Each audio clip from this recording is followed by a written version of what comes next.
Well, I figured since we had the Atari hooked up, I figured I'd smack out another arcade at home on the Atari 2600. I finally got a chance to play original Frogger, and it reminded me, of course, the first time I played Frogger was here on the 2600. So I figured we'd give this a whirl, see if it stacks up to the arcade game. First off, once again, graphics fail it, but it's the Atari 2600. What do you expect? I mean, you got flicker going on. It can't hold that much, so let's just dig in.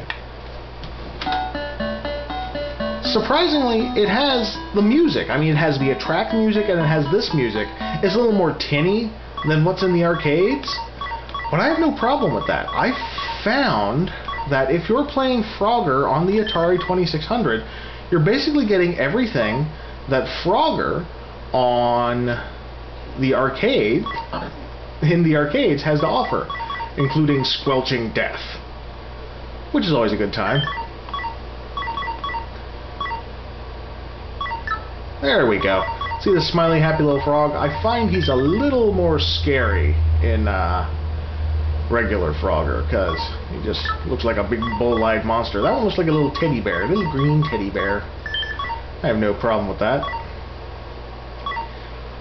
But all of the features are here, and I'm really not that good at Frogger.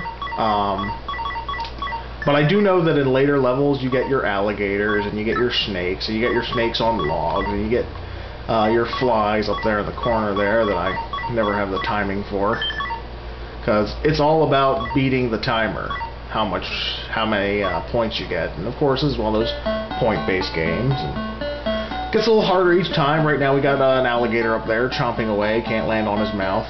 There will be alligators popping up in the little frog hideouts, little frog ponds. And yeah, this is Frogger, I have to say. For an arcade at home experience, this isn't bad. I give mad props to Parker Brothers for bringing this over, porting this to the Atari 2600 so faithfully with what they have. And Parker Brothers is kind of a mixed bag when it comes to their games. I'll get more into that later with some of the other titles I have, but this, I'm completely happy with Frogger. Not sure what else to say other than it's Frogger. If you've ever played Frogger, you know it. If you've never played Frogger, you're going to go, he's boring, I'm 12. But here we go. Get your lady frog, double your score, or jump on some irate backs of alligators and